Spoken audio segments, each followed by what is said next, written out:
Nice name, Divas and Dorks. Yeah. I like Yeah. that. Thank you. It's a little bit of this, a little bit of that. Yeah. Okay, so Janice has just sent me a message. She said we need to get started, so if everyone could please introduce themselves. I will start with myself. I'm Michael Bennett. I own my own company, Bennett Global Entertainment, but I also sit on the marketing and advisory committee for Brand USA, which I will explain more momentarily. And I also work in the entertainment industry, producing TV shows and things of that sort. And I guess, Janelle, you can go next. Alrighty. So, hi everyone. My name is Janel Martinez. I am the technology editor at Black Enterprise. So I pretty much oversee the editorial strategy from the technology content. Oh, sorry, I'm hearing. I think that's Greg. Yeah, I think it's me. Okay, sorry about that.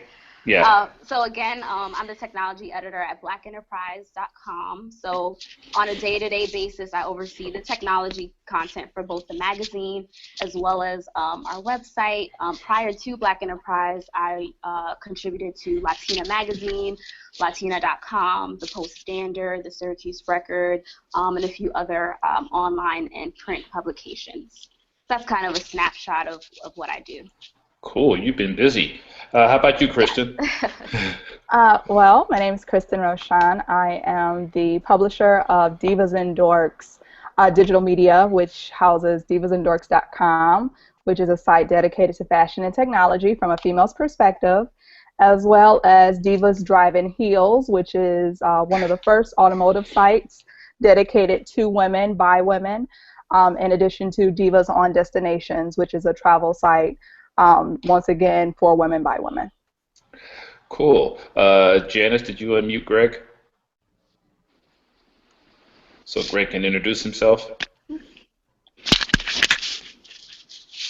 No?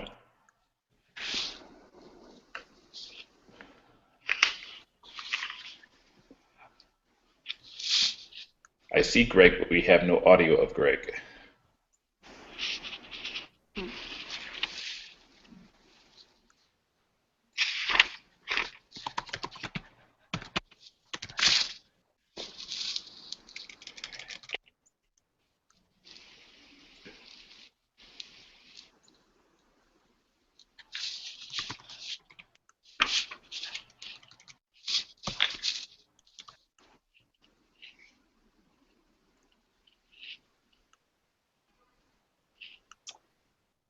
And this starts at 5 p.m. Central, right? Central, yes. Okay. Is it a full hour long or 30 minutes or? I think it might be a full hour. Were you going to say something, Michael? Oh, yeah, I think it is a full hour. Okay. I may have to leave at 6 promptly due to a prior arrangement, but I'll be on as long as up until 6.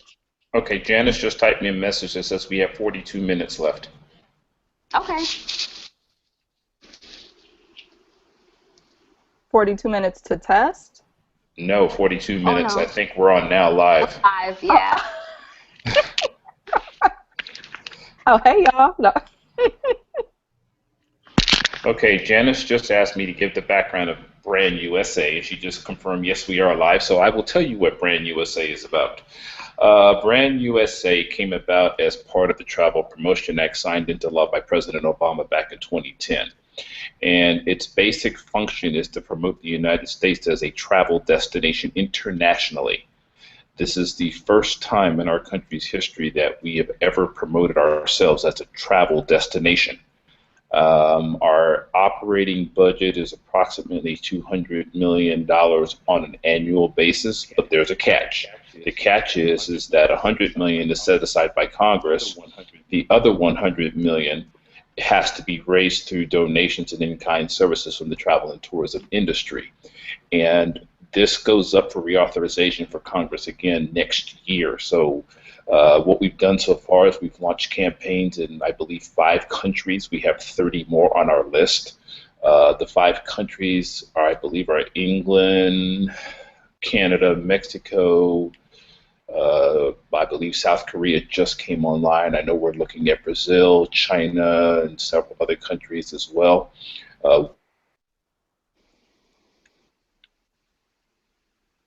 Example, Brazil, getting a visa to come to the United States was taking 90 to 120 days. Now they've got it down to about a week.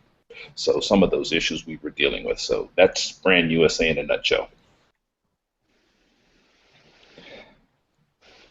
Next question, Janice.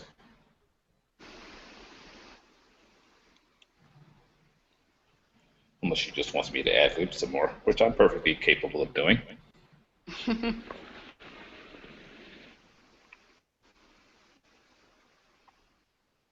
So anyway, okay. Janel, she just asked me to have you give background of Black Enterprise, the demographics, and the audience. Okay. Well, Black Enterprise, as many people know, has a very rich history of over 40 years in the media industry. We are known for our 4 verticals. We have the magazine, we have the digital presence, which is our website. We also have broadcast division, which has 2 nationally syndicated shows, which is our business report and Our World. And then last but certainly not least, we have our 3 annual events, kicking off with Women of Power Summit. We then have our Entrepreneurs Conference, and then lastly, golf and tennis. Just to kind of give, I guess it's fitting to give our social media stats. We have a footprint that is almost 200K with, of course, Twitter, Facebook, Tumblr, Instagram, LinkedIn, Google+. But what we're finding, of course, with our audience is that they're resonating more with Twitter, Facebook, and Instagram. So I guess that's a Black Enterprise in a nutshell. But definitely, while we are a historical or, a brand rich in history, we are moving towards new media, and so social media is the avenue for us to do that. Cool. I'm Christen. I know you gave part of what you're all about in your opening, but if you could repeat it for those of us who are just playing catch up here, okay. Go for it. All right. Well, I'm the publisher of Divas and Dorks Digital, which houses divasanddorks.com, which is a website dedicated to fashion and technology from a female's perspective. Just a little background on that. I created the site because there were tons of sites talking about technology and computing and mobile. Unfortunately, they use a lot of jargon and unnecessary information that people like me really didn't need. We just want to know, how did it work? How does it make life easier?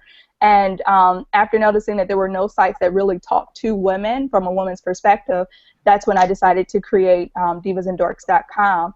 Since then, it's birthed out sites such as Divas Drive in Heels, which also is a site dedicated to the automotive industry from a lifestyle perspective for women, by women, as well as Divas on Destinations, which is a website dedicated to travel from a female's perspective. It's funny you were talking about that. Every study that I've ever read says that if you want to appeal to the consumer, you go after the woman. That's it. A lot of the women are the household, they're over the household. Yeah, but you go online and you can't find anything. And every woman that I know knows more about technology in a lot of cases than most of the men I know. Yeah. I think most brands are kind of realizing that, believe it or not, the household decision makers are, the mothers, are the wives. They're the ones that, make the decisions from mobile devices to household appliances and everything in between. Right. Well, Janice just told me to ask you, and in fact, I'm going to ask both of you this question. How do you make tourism sexy? Janelle, you want to take that one? No. Well, she works at a business publication, so I'm going to get her in a minute, but this may be better suited for you. Okay. I think it's more about making it appealing and interesting versus sexy. I know with Divas on Destinations, I originally wanted it to be more of a luxury on a budget type of site, and then I kind of fell into a lot of adventurous travel, and I think it, I don't know if this is that true, but I think adventurous girls are kind of sexy. So maybe, that's how I kind of tie in making tourism sexy. But everything from kayaking to I did a 4x4 ATV excursion in Mattawa, Ontario earlier this year, and I actually flipped and got into a horrible accident, but I walked away. Oh yeah, it's all on the site. I walked away, just with minor scratches and bruises. But I think stuff like that, like the kayaking, like rock wall climbing, ATVing, I think things like that that's adventurous is what kind of makes tourism or the opportunity sexy. Okay, you just made it sexy for me. So go out and get on the ATV. I've done that. All right, Janelle, your turn. Alrighty. I mean, I agree 100% with what you said, Christen, and I think it's about, especially when it comes to tourism and tourism boards, it's about selling this image, making it appealing to the everyday. Think at least our audience is a lot of entrepreneurs and business people, and so when it comes to travel, it's like they want to escape, and that's sort of what tourism and travel allows for you to do, is experience another way of life, whether it's through cuisine, culture, music, a bevy of other different things. But I think that that's what it comes down to, is experiencing life different from what you normally do on a day-to-day basis. I'm going to answer from a male's perspective, but also from working in travel and tourism in the entertainment industry. Travel inherently on television is kind of like watching paint dry. There's only so many times you can see a pretty beach, or see a pretty pool, or see a beautiful hotel room. So with what both of you were talking about, you've actually spiced travel up and made it sexy by incorporating adventure and incorporating things to do that just don't involve sitting around staring at a ski resort or sitting around staring at a mountain. From a male's perspective, that to me is sexy. I travel all over the world, several times a year. I don't need to go hang out in another hotel room and sit by a pool. I need to do something, and I would prefer that my partner, and she's very good at this, so I'm lucky. She would go out and do things, and that's what I want. Now, Janice just sent me another question. How have you used social media, and what are some examples of successful campaigns? I guess I'll jump right in with that one. Given that, I know, again, I work at a business publication, but recently we've gotten a lot of opportunities to advertise with tourism boards. And so I have to tout, what we've done with the Bermuda Tourism Board. We actually did a chat that was called, it was a BE travel chat with the Bermuda Tourism Board. We've auctioned off tickets for a duo to go to Bermuda, and in fact the chat itself garnered 8.5 million impressions, and this is only over an hour-long chat, and we had about 650,000 Twitter accounts used with that hashtag. And so I thought that was pretty innovative, especially given our core audience, and knowing that we typically market travel in a certain realm, but we did so through social media, and I mean it really taken off and picked up. So I have to use ourselves as an example. All right, Christen, I know you use social media. You can't call something Divas and Dorks and not use social media. I know, right? No, I think when talking about successful campaigns, I'm actually going to kind of go into the print side. I worked with Essence Magazine on 2 travel or tourism-related projects. One sponsored by Ford, which was the Escape to New Orleans webisode series, where we filmed in the city of New Orleans, basically at different locations that give you the authentic feel of New Orleans. Everything except the whole Bourbon Street, typical tourist areas. And that was actually, like I said, it was sponsored by Ford and the Ford Escape, and that was a really great campaign we did last year. And of course, it was utilized over YouTube, Instagram, Twitter, all of the social channels, and was a really great campaign for Essence magazine. And then another one I actually did again with Essence was with Toyota, which was more focused on New York. So, you know, we did the going someplace and checking out something new, but the series that we actually did for New York was called Girlfriends Adventures, and it basically followed myself and two of my contributors for divasandorks.com as we went around the city of New York trying different things, from rock climbing to, we did salsa dancing, we did sexy. Sexy. We did a cooking class, and we kind of showed that, you know, you don't have to go someplace else to get an experience, you know, to get a tourism experience or to get an authentic experience in the city. You can find places in your own hometown. Oh, wow.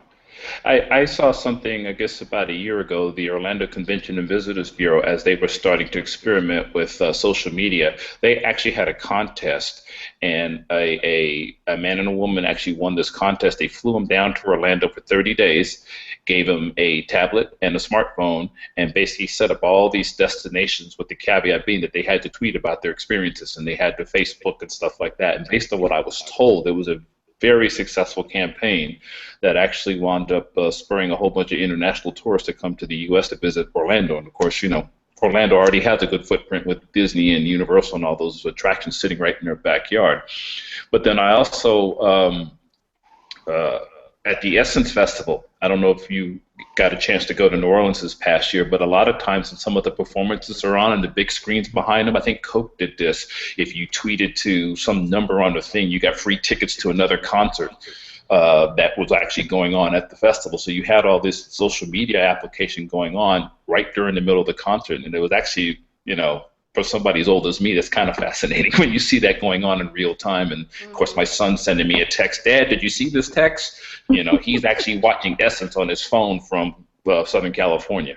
Mm-hmm. So, I was at the Essence Music Festival, and brands like Verizon, Walmart, Coca-Cola, a lot of them had like great social media presence.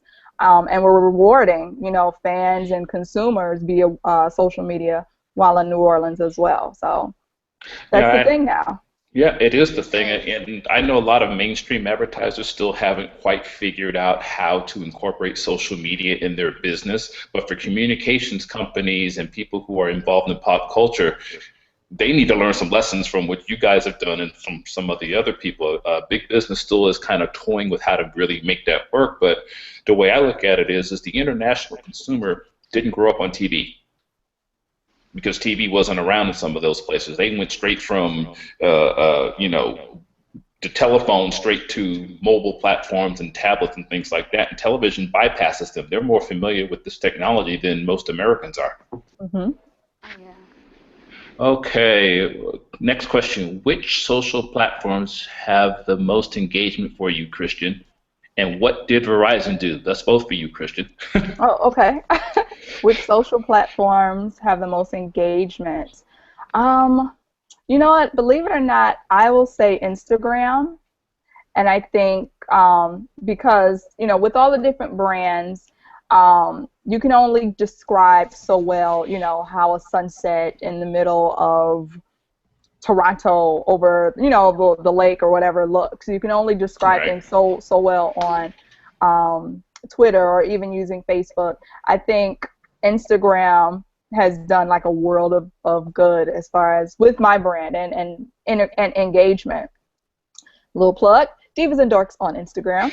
And yeah, I would say that definitely by far Instagram. And just this other thing too, I really feel like whoever the next social media platform, you know, giant is, they'll literally have to make it more simple than Instagram. And I don't see anything being more simpler than photos, you know. First it was Facebook with the status, and then you can do pictures, and then it was games, and then all sorts of other things, which made it a little complicated. Then Twitter came along, 140 characters or less, made it a little bit simpler. Then you have Instagram, and it's just literally changed, I think, the dynamic of social media and social media engagement. Right. And yeah, so. Oh, as a follow-up, she said, Christian, what did Verizon do? What did Verizon Yeah, I do? guess you made a reference earlier to something that Verizon did on a social media platform. Oh, really, I was just talking about at Essence Music Festival. Hmm. Verizon had a contest. I think it was like every night where I think if you tweeted the hashtag, it was either tweeting the hashtag, I can't remember the exact hashtag, but basically it entered you into a contest, and every day they had tablets and smartphones and different things to give away to the audiences at Essence Music Festival. Wow. Now, Janelle, I know you mentioned earlier, I think you said the most popular social media platform for you was Twitter. Did I hear that correctly? Um, I think I did mention that. As far as Black Enterprise, our most popular is Facebook. But for me personally, I would have to say Twitter because I'm all into what's happening in real time and relaying that to an audience. I love the fact that you can pretty much do an impromptu Twitter chat. You can, of course, track it with the hashtags. I'm all about that. I do also like Instagram, which I feel like is because it's so visual, for the Right. most part. And to me, I enjoy that. But Facebook, I will have to say I might be in the minority. Well, actually, I'm not in the minority because studies have shown Facebook's audience has, decreased. A lot of young people are not into Facebook as they once were. And I personally am not a fan of Facebook, but I do think if we are talking about travel and engaging with an audience that's international, a lot of times Facebook is available in a variety of countries where some other platforms are not. So in the travel realm, I guess Facebook works with connecting with people, but personally in the States, I'm not a fan. Wow. Now you do the 3 live events, I think you said annually and things like that. Do those live events incorporate social media? Hmm. Oops. Janelle, did we lose you? Oops, I think we lost Janelle. I see Christian, but I don't see Oh. Janelle. Yep, she's gone. Now it's just you and me. I feel like this is like Survivor or something. Uh, Oh, she's back. I'm back.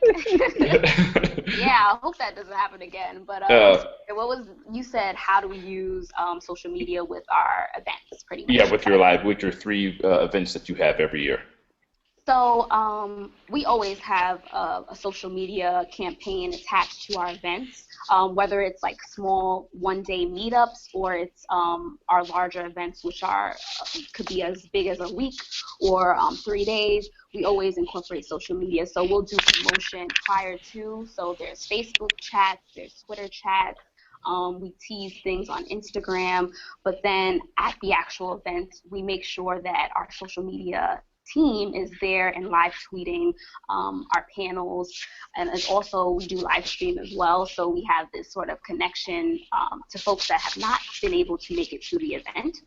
And again, it's all about tracking. It's all about knowing who you're engaging with. So with all of these campaigns, we have a designated hashtag, and you can use platforms like TweetReach to track how many impressions you got, how many accounts you've used, how many retweets you've had. I think when it comes to branding, and brands want to know that you put in enough work that you're going to get something out of it. You're going to get followers. You're going to get people introduced to your brand. And so with that, you have to kind of have that takeaway of the numbers. And so we always try to tie that in at some point.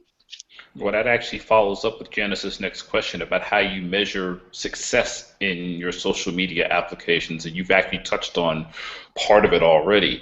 Do you go into a campaign for an event with a certain set of metrics that you're looking for? Are you looking for new audiences? Are you trying to engage the audiences you already have? How do you at Black Enterprise measure that success going in? I think that the level of success depends per, campaign, but just I guess in an overall sense, we just want to know, given the fact that social media, at least for our brand, and I think I can speak to Black media as a whole, it's still the platforms are still something that we're learning to monetize. And so with that being said, it really all depends. It's a branding play at the end of the day, but we are noticing that you can generate revenue from that. So sponsored Twitter chats and other different initiatives. So I think it does depend per campaign. It does depend on what the goal is at hand. But like even for example with our tweet ups, we just want people to just join in on the conversation, especially a younger demographic. I think, like I said earlier, we're a brand that is over 40 years old. So a lot of folks that are reading your Black Enterprise are, middle-aged or, older, but that's not to say the demographic that's coming to the website. And so it's a matter of like bridging the two audiences and engaging with all of them. But we do skew lower when, younger, I should say, when it comes to social media. So that helps us in the sense that we're introducing a younger demographic to this brand. Got it. Now, Christen, you obviously reach a great demographic that I think every advertiser on this planet would be looking for. How do you measure your social media success? Sometimes it may not necessarily be numbers driven, but there's got to be some metric inside of you that says, okay, I've had a successful campaign doing whatever. How do you measure your success? Well, I think to Janel's point, it's really based on the campaigns. If it's an automotive client I'm working with, they have very different objectives than if it's a travel or if it's a tourism board. I think, of course, looking at your metrics in regards to retweets, followers, engagement elements, I think those are important things to look at. But I come from a sales background. I actually used to be in broadcast media sales for over 10 years. So I kind of look at things from a numbers perspective when it comes to measuring bottom line successes. So depending on what the client objectives is, it could be, for example, tangible things like an automotive brand may want at least 10 new people to come into a specific dealership and test drive a car. Or it could be, a beauty company that wants, at least 10 influencers to try their new mascara. So it really, like I said, depends on the tangible objectives that the brands have. But yeah, so that's, I guess, how I would measure any sort of social media success if we can deliver upon those things that they're looking for. Cool. Let me ask you a question, and this is kind of a loaded and it may not have a succinct answer. What would you like to see social media do better at? Is there holes in social media, especially as regards to the travel tourism stuff and stuff that you would like to see improved upon or something? And I'm kind of like imagining this question off the top of my head, but that's kind of what I'm looking at. What would you like to see them do better? I think that there are, several areas of improvement. But I think, once again, I'll say this. I'd like to see brands using social media in more innovative ways. I think because social media is such a new horizon, or, it's kind of like the wild, wild west, just like the internet. Anything can happen, anything goes. I think a lot of brands are comfortable with the status quo and seeing, well, this brand did this, so we're going to try to do this, versus kind of pushing the envelope and seeing what they can get away with, because, as far as innovation, it takes a little risk, and it takes, you being a little, having a little courage to do something different and something new. So. Yeah. What do you think about that, Janel? I actually agree with 100% with what you're saying, Christen, and I even, just to kind of add on to that, I've seen certain campaigns that are done, and once again, maybe it's because I'm in a niche of a niche, audience, but brands doing the same social media campaign with one brand that you see on another brand, and I'm like, what is going on here? Like, who's in on these discussions? So I will say that, but then also too, I know that from the States or North American perspective, we are very fortunate that we have access to variety of different social media platforms. And I know that social media actually is, known for connecting different or connecting folks internationally. However, there's still countries out there that don't have access to as many of the platforms that we have here, which I think is unfortunate. So if I could change it, I know I'd probably have to speak to government officials, but if possible, if we could, just pretty much get the access into everywhere, I guess, for the most part. Yeah, I can see where you're both coming from because, brands have a tendency, especially the larger corporations, have a tendency to be very conservative. Mm-hmm. And they don't recognize that they're missing out on a huge audience by playing things close to the vest. And I agree with both of you. I think they need to take a risk. They'll be surprised what they uncover because, young people, they're risk takers. Mm-hmm. Unlike my generation who plays everything so conservative, it makes me sick. Young people take chances, and that's the benefit of youth. Mm-hmm. Now, okay, we're going to take some questions from the audience, and Janice is actually going to type them to me since she doesn't have audio. So, Janice, anytime you want to feed me a question, we have about 15 minutes left as I'm sitting here doing my best impersonation of a host. You're doing a great job, Michael. I'm trying. I'm writing down notes on everything you guys are saying. And you are doing a great job. For somebody who spent all his time in travel and tourism and the entertainment industry, this is actually kind of fun. We've asked for questions. Oh, okay. So they're still waiting for some feedback for the questions to come in.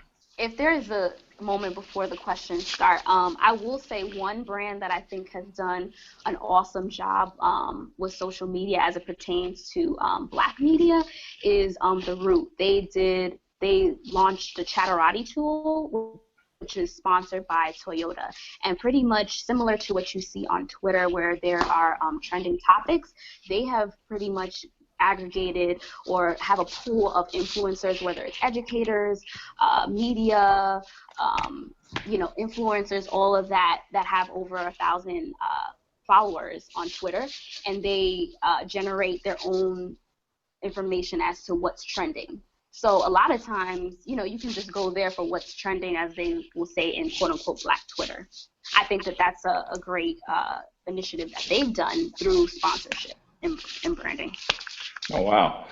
I'm going to ask you more about that off the air because I just got the first question, and it says, I work for a hotel, and I'm running the social media that is under the umbrella of a larger corporation.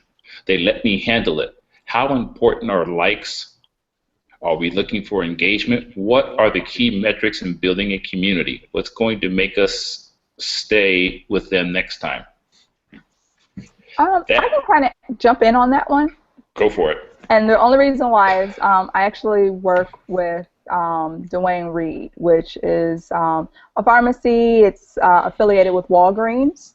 And they just celebrated their having actually over 1 million followers on Twitter.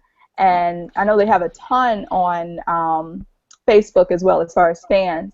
And the single key element that has helped them with building a community and keeping an engaged community is bottom line engagement. They talk to their customers, they service their customers, they support like customer service beyond anything I've ever seen before. And the only reason why I can attest to that is not only I work with them as being a blogger, I actually had an experience that wasn't the best, and I tweeted them immediately. Now, they didn't give me any actual preferential treatment or anything like that. They actually submitted my information, and the next day I got a call from a manager from the store who actually wanted to compensate me based on my experience. And, it's that sort of engagement and problem solving and customer service that I think is one of the reasons why they've been able to grow a community as large as they have. So, and I think with the question as far as how, I think, what was it, how important was it in building a community? Or? Yeah, that's exactly what it is. How important are likes? How important are likes? Like you on Facebook, you hit the like button. How important are likes when you see that? That's the question. Yeah, I think it's bottom line engagement. If you work for a hotel company, it's really about servicing, the people that have come there, the people that and reaching out to either, travel writers, bloggers, people that can help spread your message, because ultimately you want them to be a mouthpiece and kind of help you spread your message. And then you also want to spread that same message and talk to the people that have experienced your services and been to the hotels as well. So engagement, engagement, engagement. Right.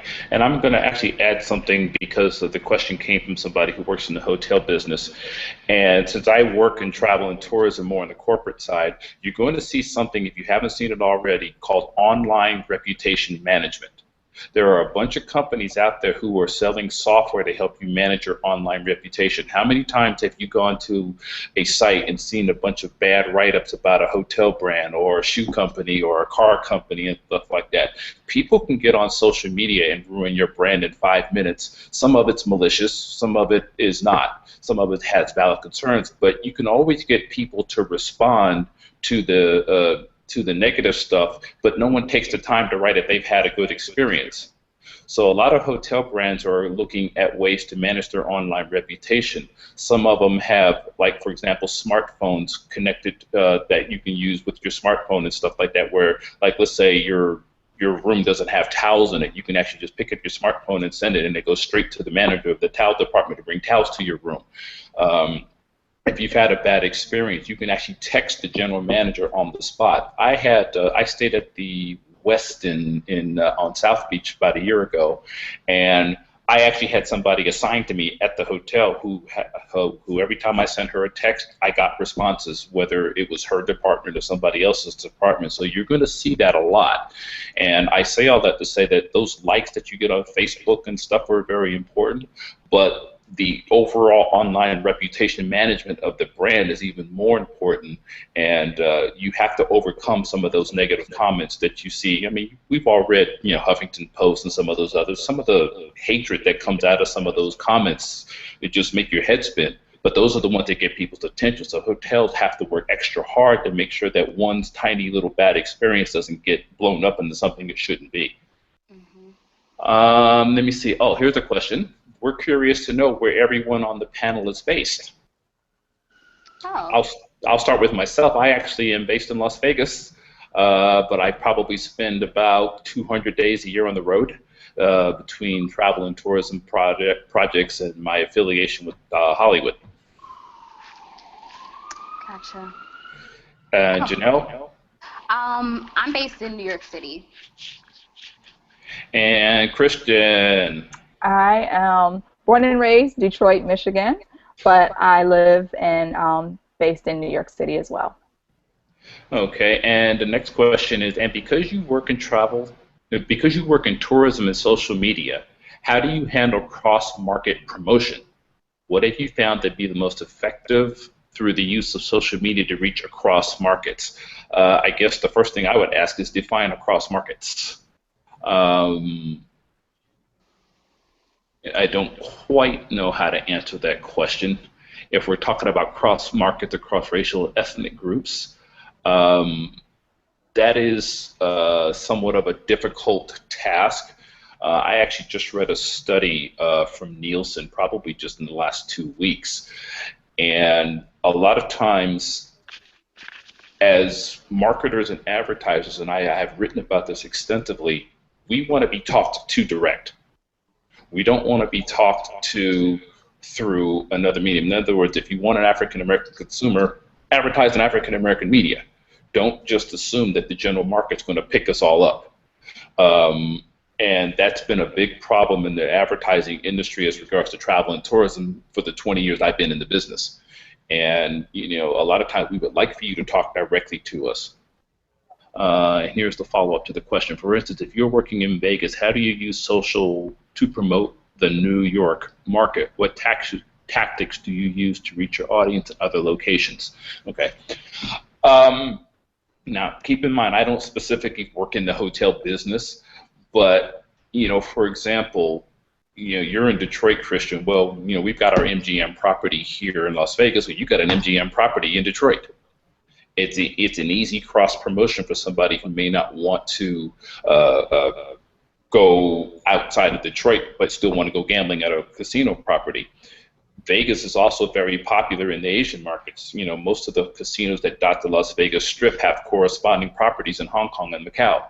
So for those types of businesses, it's an easy cross-promotion and audience appeal to reach to them and get them to come here or for us to go there. As regards to the bigger question of using social media in a lot of places is still kind of evolving. I know that you know, in Hong Kong and in parts of China, their social media platforms, they're not always, how should I say, I'm trying to say this, they're not always going to be on the same wavelength in terms of coming to America. They may want to go to Australia instead of coming here. And this is part of what we're getting into with Brand USA, is trying to figure out how to engage the international community in a social media platform that allows them to interact with maybe a destination here in the United States. It's not an easy solution.